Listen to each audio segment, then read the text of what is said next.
Well, it's great to see all of you. I hope you're not too tired and not too jet-lagged. So this is an important trip. Why? Well, we've decided really to invest in this relationship with Korea. The first bilateral visit that President Yoon did as President of Korea was to Canada. And following that, there were numerous engagements. On my part, I've been to Korea 3 times in the past 8 months. And one of the last times was actually just a month ago. And the goal was really to make sure that we would bring the relationship up a notch. Ultimately, we've been good friends for a long time, but we want to be best of friends. And so we decided to upgrade our relationship with Korea back in September through a new comprehensive agreement with Korea. But following that, both countries released our Indo-Pacific strategy. We released in November, Korea released in December. And in both our Indo-Pacific strategies, we highlight that Canada and Korea should be and would be strategic partners to each one of us. The other thing also which was highlighted was the importance of the North Pacific, which is our neighborhood, which is very important to be peaceful, prosperous, and of course stable. So that's the idea of the relationship between Korea and Canada. That is why the Prime Minister will be meeting with us many important companies, SK, POSCO, and of course Samsung and Minister Champagne will talk about this. But that's also why Prime Minister Trudeau will be talking to the Korean Assembly, and he will also be having a very important bilateral meeting with the President and with us, and that we will be having a state dinner. Donc, ça me fait plaisir. Christian, veux-tu ça en français? Ça va. Ça va, pas nécessaire? Oui, non, je veux dire, oui, je veux dire, oui, les gens à la maison peuvent l'entendre. Oui, OK, parfait. Je pensais que j'avais un pass. OK, parfait. Alors, c'est sûr que la relation avec la Corée, elle est importante. Elle a toujours été importante, mais elle est de plus en plus importante. Le premier voyage que le président Yoon a fait en tant que président, ça a été de venir au Canada. Et peu à peu, ça a créé un momentum. Pour ma part, je suis venue 3 fois dans les 8 derniers mois. Et l'objectif était de faire en sorte de renforcer notre relation avec la Corée. La Corée et le Canada ont toujours été de bons amis. L'objectif, c'est qu'on devienne de meilleurs amis, les meilleurs amis au monde. Donc, pourquoi? Parce qu'on a beaucoup en commun. On a beaucoup en commun, certainement parce qu'on est arrivé, on a dévoilé nos stratégies Indo-Pacifiques à peu près au même moment l'an passé, au mois de novembre pour nous, au mois de décembre pour les Coréens. Et à ce moment-là, on a mis l'accent sur le fait que c'est important que d'un côté et de l'autre, on soit des partenaires stratégiques et que l'on soit des partenaires stratégiques pour faire en sorte que l'Indo-Pacifique en soi comme région soit une région qui est prospère, qui est stable, qui est paisible, en fait, pacifique, pardon, et qui est une région qui soit extrêmement stratégique pour nos 2 pays. Au sein de cette grande région-là, il y a une région plus spécifique qui est vraiment notre voisinage, qui est le Pacifique Nord. Pendant longtemps, le Canada, nous, on a regardé à l'est, l'Europe, on a regardé au sud, avec les États-Unis, l'Arctique également au nord. Mais là, c'est important qu'on reconnaisse qu'on est une nation du Pacifique et qu'on regarde vers l'ouest. Et le Pacifique Nord contient bien entendu la Corée, et c'est important qu'on y investisse. Donc, c'est pourquoi on est ici. On a décidé d'investir dans plusieurs domaines, certainement tout ce qui est lié au commerce, tout ce qui est lié à la sécurité, à la défense et tout ce qui est lié au changement climatique. Et le Premier ministre va rencontrer des compagnies importantes comme Samsung, POSCO et SK. Et il aura l'occasion également de parler à l'Assemblée coréenne, aura l'occasion aussi de tenir une réunion bilatérale avec le président Yoon et nous tous. Et également, il aura l'occasion, et nous aurons l'occasion de participer à un dîner d'État demain soir. Donc, on peut voir à quel point les liens qui nous unissent se renforcent peu à peu. Ben, ça fait plaisir de vous voir. I've been missing you. You know, it's just only 24 hours, I guess. And it seems that every time I'm in Asia, there's something going on back home. I don't know. You may want to talk to me about the LG Stellantis. But let me talk about today. Minister Joly said it well. This is an historic moment. It's the first time that we have what we call an economic security summit, I would say, in a way, a 2+2 with the Minister of Foreign Affairs, Minister of Industry. And it's a first for Canada, it's a first for Korea, and I think it's kind of a first in the world. So we're really breaking history today in making sure that we align our vision. We know that, particularly in this part of the world, when you talk about economic prosperity and security, they go very much hand in hand. And so today was really a momentous time to talk about our vision. When you talk to leaders around the world and CEOs, they talk about food security, they talk about energy security, they talk about supply chain resiliency. And you would expect that in a region like that, this was the key theme today. What can we do to help in food security? What can we do to help in energy security? And what can we do to help in supply chain resiliency? We have been lucky because we've seen a number of record investment by Korean companies. I can think GM POSCO in Quebec. We can think about LG Stellantis. This morning I was with the management team of Hyundai.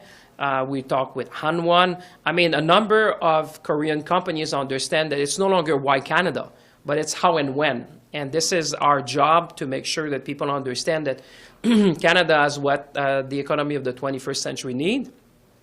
And certainly, as Minister Joly said, we want to build that very close partnership with our Korean friends. And that's why today was the precursor. Tomorrow, obviously, the visit of the Prime Minister will have high-level meetings with the CEOs and chairmen of Samsung, of SK, of POSCO, which is going to charter really the next stage, because we've been talking about batteries. Now I want to talk about car manufacturing, assembly.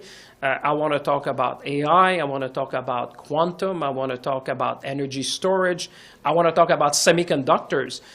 So, every time we come here, we have dividends. So you know me. This morning, I think we sealed another deal. I won't tell you where because I want you to come to the announcement.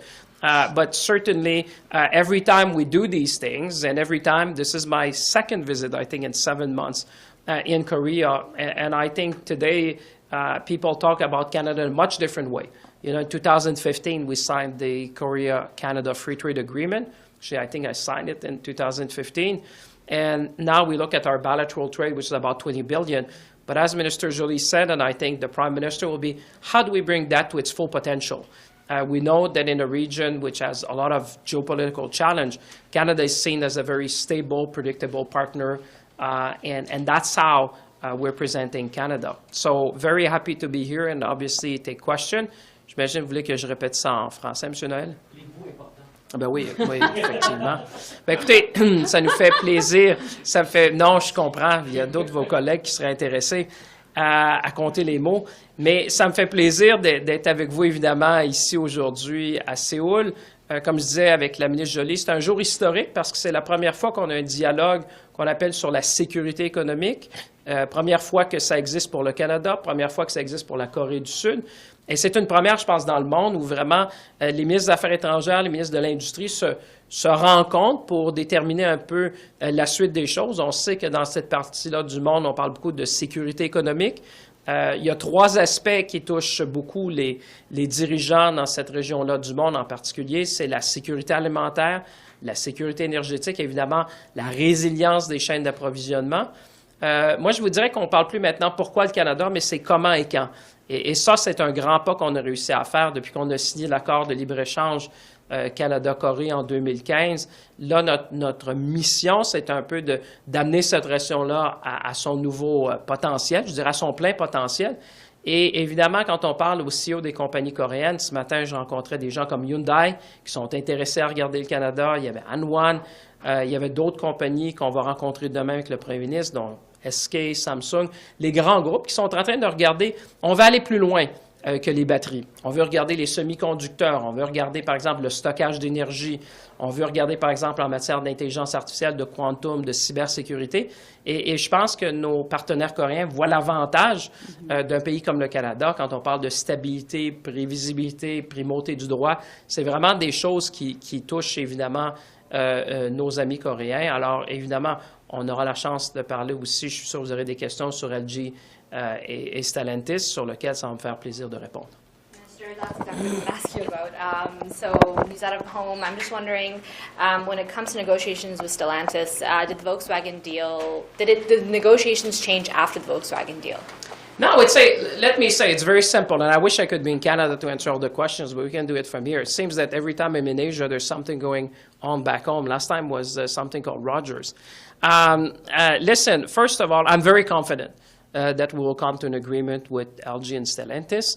I am also fighting for Canadians because I think that Canadians want us to reach a good deal for the auto workers, for the auto industry, and for Canadians in general. What we are at a crossroad now is that we need our friends and partners in Ontario to pay their fair share, as they have always done in every transaction we have done. And that's what we're facing today. But we are here also to reassure our Korean friends that we are very confident that obviously this investment will go forward. It's a good investment for Canada. It's a good investment for the auto sector and the industry.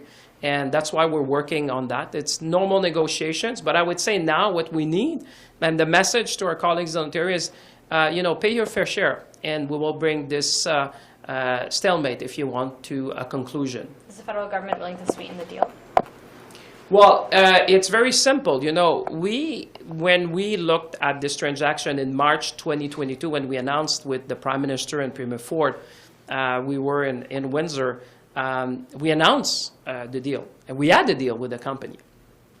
6 months after, as you may have seen, there was something called the Inflation Reduction Act. So the company asked us to come back to the table and said, Minister, in light of those new circumstances, we should really sit down and try to see what we can do in order to make sure that we are competitive in the North American market. And in the spirit of fairness, we said we would be, you remember at the time in the fall economic statement, we said we would level the level playing field with the United States, that we would offer them a fair deal, quite similar to what we have offered to Volkswagen. So what I'm saying today is that we are in this phase of negotiation to get a good deal for Canadians, but at the same time, the real message I have is really we want our Ontario friends to pay their fair share. So as they have always done, as we have always done, if you go back to the Auto Pact, you've seen that the federal government and the provincial government have always been together in making sure that we build the auto sector of the future. I think we have generational opportunities. We have Volkswagen, we have LG Stellantis. We're building the industry of the future. And trust me, it's very difficult to attract these investments. We fought very hard for them to invest in Canada, and we certainly want them to continue making investments. And now it's the time for our friends in Ontario to pay their fair share. C'était en français sur Stellantis notamment. When you talk about Ontario paying its fair share, are you talking about capital expenses? Because the production subsidy deal you signed with Volkswagen, the production subsidies are federal money, right? So are you going back to the table here in terms of a capital expense subsidy? Is that what we're talking about? Well, what we're saying paying a fair share is that if you look post-IRA, the capital expenditure is the easy part of the equation, which we have always done and we have done with our partners all along. What we're looking now is production support. And what we're saying is that we have consistently worked with our provincial partners to provide on an equal basis, the support they need. And what we're saying now when we say pay their fair share is to make sure that they would be with us in terms of production support. And that's the negotiation we have had with the company because, like I said, if you look at the history of the event, when we started with Volkswagen, the IRA was already in place. In the case of Stellantis and LG, that was announced way before the IRA. But when they came to us, I think in good faith, we sat down with them and said, we hear you. We want to reach a deal which would be good for the auto workers, for the industry, and for Canadians.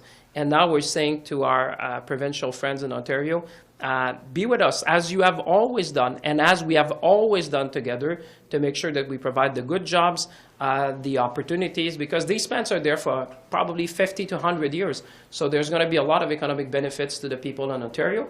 And that's why we think it's only fair in the Federation that the province would pay their fair share when it comes to these strategic investments. Do you think Stellantis is bluffing when they say they may stop the plant and build it somewhere else, or do you take that threat seriously? Listen, I'm old enough. I negotiate with these guys every day. The CEO calls me every day. They text me every day. There's negotiation. That's fair. But my job and our job is to fight for Canadians. That's why I'm paid. It's to fight for Canadians, to fight for the public interest. So I'm fighting. We got a good deal with Volkswagen. We're going to get a good deal with LG Stellantis. And we'll get a deal that we can afford as Canadians. And now what we need to do to seal that deal is for our provincial colleagues to be with us to make sure that they pay their fair share. Espérez-vous avoir l'occasion de rencontrer les gens d'LG au souper d'État, par exemple? Qu'est-ce que vous allez leur dire? Et c'est quoi votre message à Doug Ford et à Vic Fideli en Ontario? Ben d'abord, pour le président de Stellantis, oui, on aura j'ai même demandé qu'on le voit. Demain, il y a un dîner d'État, donc il est sur la liste des invités. On va aller le rencontrer. Moi, je veux le réassurer de la position canadienne, qu'on est content de l'investissement, qu'on veut que l'investissement aille de l'avant. Mon message au premier ministre Ford puis à Vic Fideli, c'est de faire ce qu'on a toujours fait ensemble. Vous savez, quand on travaille ensemble, c'est les Canadiens et les Canadiennes qui gagnent. C'est les travailleurs de l'automobile dans ce cas-là, c'est l'industrie qui gagne. Alors moi, ce que je leur dis, c'est un message simple. Soyez avec nous comme vous l'avez toujours été comme partenaire. Et c'est comme ça qu'on va être capable d'avancer parce que c'est pas le dernier investissement qu'on a. Vous savez, on est ici avec la ministre Joly, avec le premier ministre. Tout le monde veut venir investir au Canada. Alors moi, je dis pourquoi briser le momentum qu'on a créé depuis des mois ensemble? On a fait des belles choses ensemble, on veut continuer à en faire des belles choses.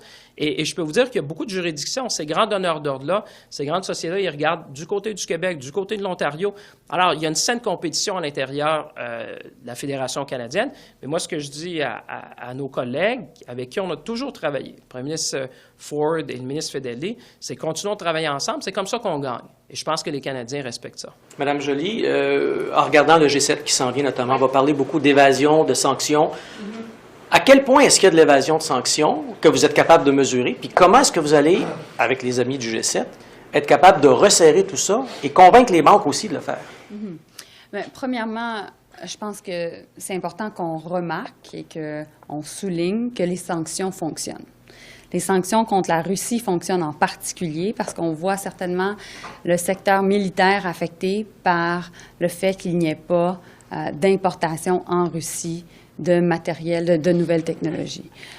Et donc, on va continuer à imposer des sanctions, on va continuer à trouver des façons de gérer le fait que certains pays permettent le fait d'éluder certaines sanctions. C'est un problème. Les ministres des Finances du G7 en ont parlé, les ministres des Affaires étrangères, nous, on en a parlé, et certainement, il va y avoir des conversations au niveau des leaders du G7. Donc, ça va être important. Il faut trouver une façon aussi qu'on puisse collaborer ensemble. Et puis, au même moment, nous, ce qu'on peut donner comme exemple, nous sommes toujours la seule juridiction au monde qui a passé une loi pour saisir les actifs des personnes qui sont sanctionnées, mais après, par la suite, être capable de les vendre.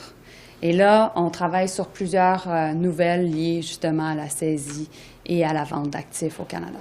Minister, can we have that again in English, Yeah. please? On So, sanctions. the question of sanctions is really important. Why? First and foremost, sanctions work. They do work, and we've seen that the impact of the G7 sanctions against Russia have really impacted negatively their military, particularly the possibility for the Russian army to be able to have access to key technologies coming from the West. And that's why we'll continue to impose sanctions. We'll continue to refine our approach, working with the US and the EU. Meanwhile, we know we have to look at the question of sanctions evasion. The Minister of Finances have looked into this. We, foreign ministers, have looked into this, and the leaders will be looking into this as well. And so we have to find different options. We have to look into the details of it, but our teams are really activated on this. Meanwhile, Canada is still the only jurisdiction of the G7 that has passed a very important bill which permits the government of Canada not only to seize but also to forfeit important assets of sanctioned individuals and entities. We've done so already with Abramovich, and we are looking to have many other announcements in the coming weeks. Minister, could I ask you a question? You said we all could. Can I ask? Yeah, we're happy. Yeah, we're happy to take it, yeah, it's okay. These guys have flown for 14 hours and 3 stops. Us too. Minister Joly, Minister Joly, are we on board with the G7 singling out China for economic coercion? Well, the question of economic coercion in China is clear. We've stated that we would be fighting against any form of economic coercion coming from China in our Indo-Pacific strategy. Marie, I can give you the page number if you want. So our position on China was clear back in November. It hasn't changed. And so we will always advocate in conformity with what we announced back in November. The goal of our Indo-Pacific strategy and our China policy was actually to make clear how we would engage with China. We have gone through economic coercion, particularly during the 2 Michaels. We've learned from that experience, and we will make sure that we defend our national interests at all times. You're discussing economic security with South Korea. Yeah. So what does economic security between Canada and South Korea look like? Well, different things. Minister Champagne mentioned a couple of them. First and foremost, the question of energy. So we will continue to help South Korea when it comes to its energy needs, which range from renewables, critical minerals, and at the same time LNG. Starting 2024, LNG Canada will be able to export to Korea. Second, Korea is well known for its technologies. François-Philippe mentioned many important companies that we know well at home. LNG, we know at our electric, our appliances. We look at our computers, our televisions. A lot of them are from Korea. At the same time, we need to work together to leapfrog any form of other countries that would want to compete. And in that context, we need to build a very strong supply chain on critical minerals, because we are the only country, apart China, that have all the critical minerals needed.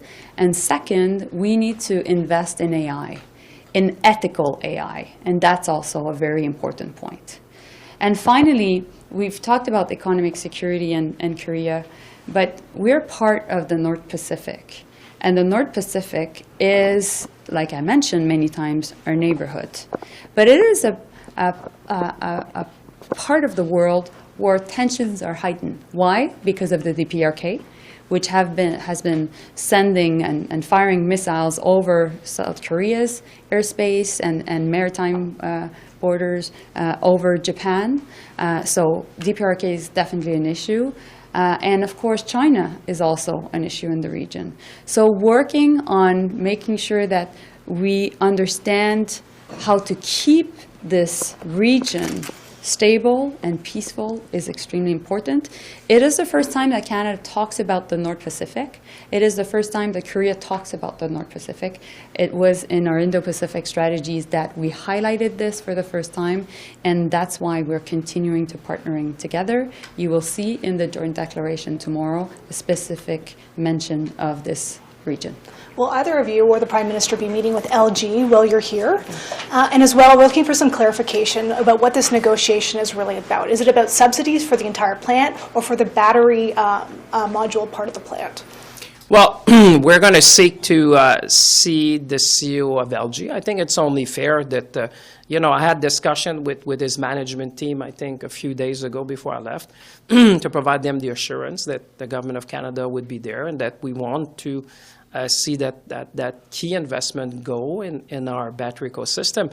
The negotiation is really around the battery cell manufacturing plant. That's what we're talking about. And like I said, it's very simple. If we want to end that drama we've been seeing over the last few days, it's only for our friends in Ontario to pay their fair share. It's that simple. The formula is known. It's $35 per US dollar per gigawatt hour, subject to the terms of the IRA. So it's very simple at the end of the day. And my message to them, and I've been talking to the unions, I talked to the mayor, I talked to people in the community is that we want more of that to come in Canada. We're now recognized as number 2 in the world by Bloomberg for the battery ecosystem. So we have great momentum. Let's do it together. We've always done that. We've always been partner. You have to go back also to the bailout, I think, of GM, where we were together. We've always been together. So why should it be different now that we're seizing generational opportunities, that we're bringing tens of thousands of jobs in Ontario, that we're building the auto sector for the next generation? I think we hold it to them to work together as we have always been, and I think that's what Canadians expect. Canadian taxpayers expect that we would share the burden of making sure that this ecosystem is built equally, fairly, and that's what we expect, and that's what we will strive for. We'll get a good deal for Canadians. Sure, was that a yes on meeting with LG CEO? Yeah, well, I mean, he's going to be at the reception. There's a state dinner tomorrow, and Minister Joly and I have made a point to mention to our counterparts, the Minister of Foreign Affairs, Minister of Trade, to make sure that we can go. I know his face. I know who he is. So we just need to find him in the room. But trust me.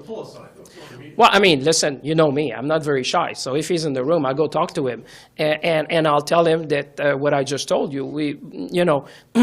Our position is very well known. We talked to his managing team just a few days ago before I left Canada to come to Korea.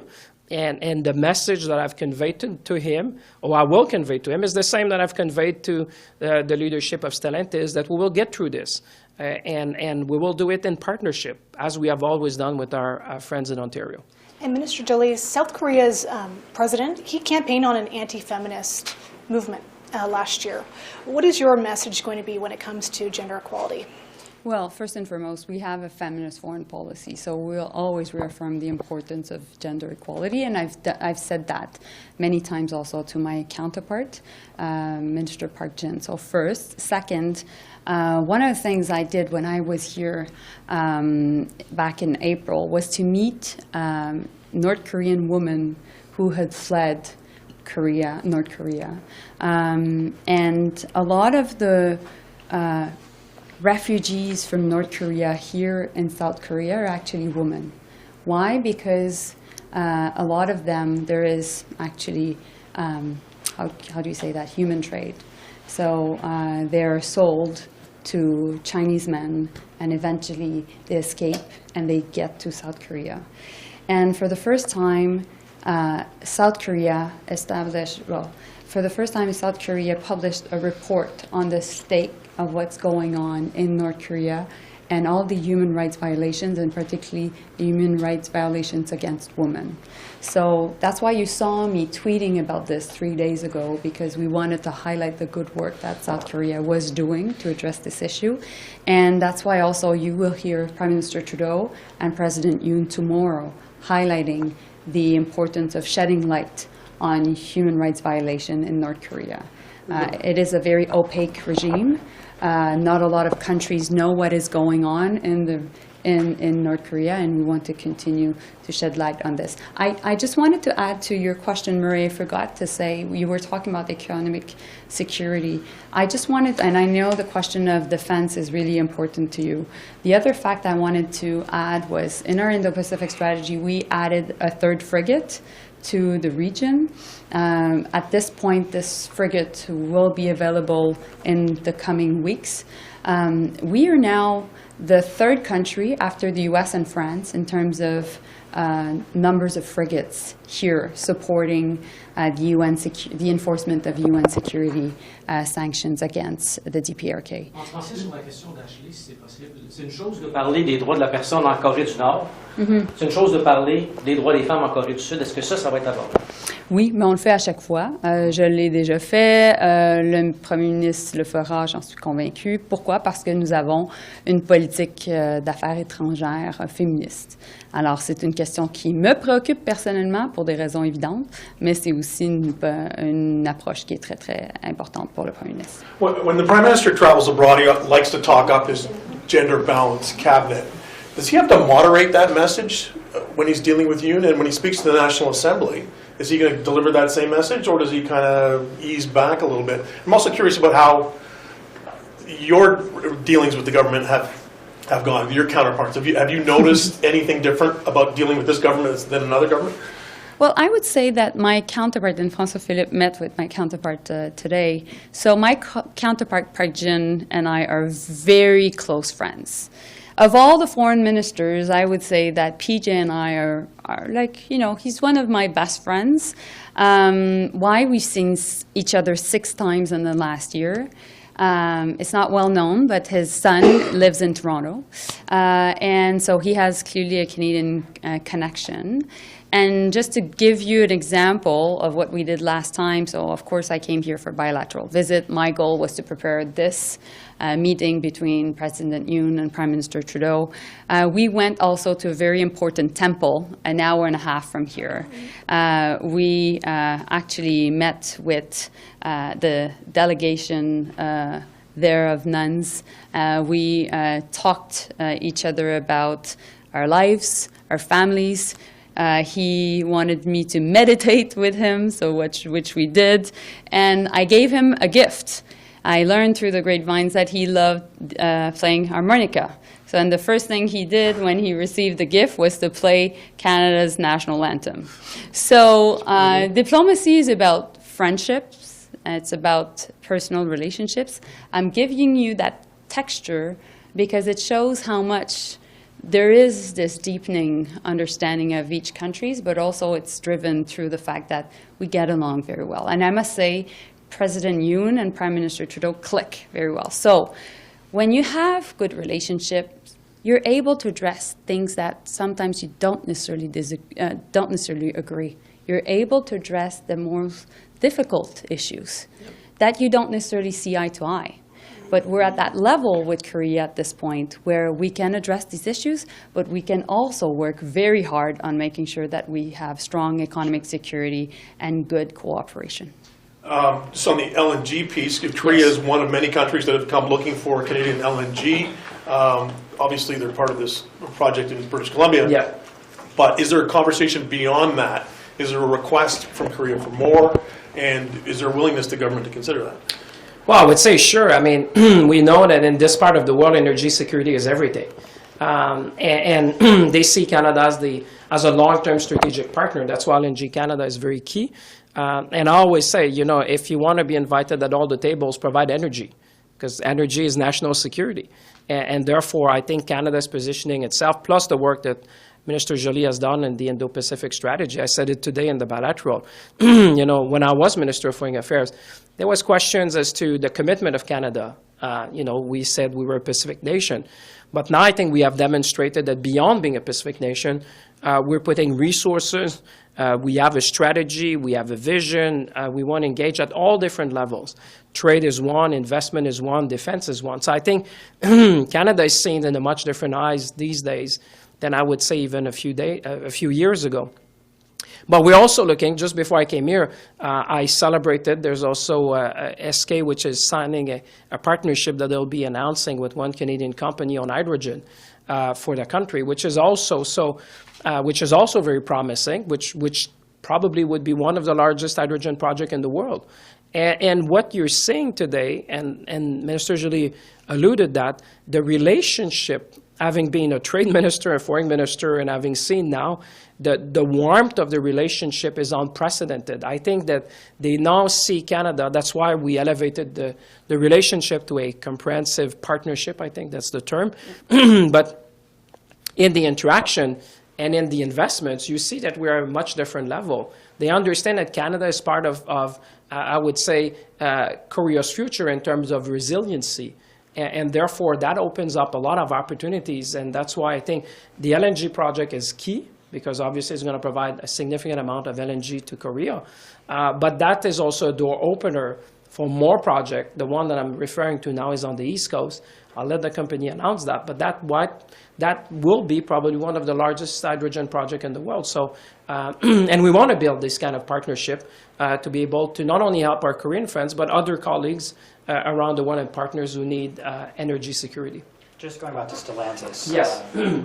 Very publicly, the province and the company are putting the ball in your court. I know you're saying you need the province to step up. Why is there such a public disconnect between the three parties as to what's going on in the situation? I'd call that negotiations. I mean, it's very simple.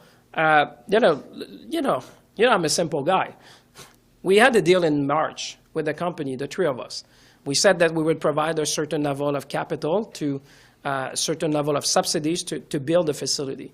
6 months after the IRA came, they said, would you sit down with us because the dynamic of supply chain in North America have changed. In good faith, we said, sure, we'll sit down with you because, it's a strategic investment in the future of the auto sector. And we did that with the understanding that as we have always done with our friends in Ontario, that we would be together when comes the time to honor that commitment, to say, let's make sure that we are competitive towards the United States. And I see that as an opportunity. I don't see that as a fight because we want to do more. So the way to do more is, in fairness, in a federation like Canada, is to say, okay, let's pay your fair share and then we'll continue to do more together. So when people say, we also have an agreement with Stellantis, but clearly that's not enough today with the IRA in place. So we said we want to be fair with Stellantis, we want to be fair with LNG. We'll provide something similar that we've done with Volkswagen. But at the same time, we say to our provincial colleagues in Ontario to say, pay your fair share. And we'll put that to bed, and then we'll move on to the next investment that we can attract in Canada. If the province doesn't pay their fair share, are you willing to walk away from the deal? Listen, we are in the midst of negotiation, and I believe, honestly, that the province will be there to pay their fair share because that's what we have always done together. And I think that's in the best interest of Ontarians, that's in the best interest of the auto workers, and that's in the best interest of the auto industry, which is largely in Ontario. So I think it's in everyone's best interest that we come to term and that we put the negotiation aside and we close that, and then we look at the next one together. That's how we win as a country. Okay, that's all. Merci tout le monde. Thank you, Mélanie. Amazing, you're still awake. Merci, merci tout le monde. Really? Okay, good night, everybody. See you. À bientôt.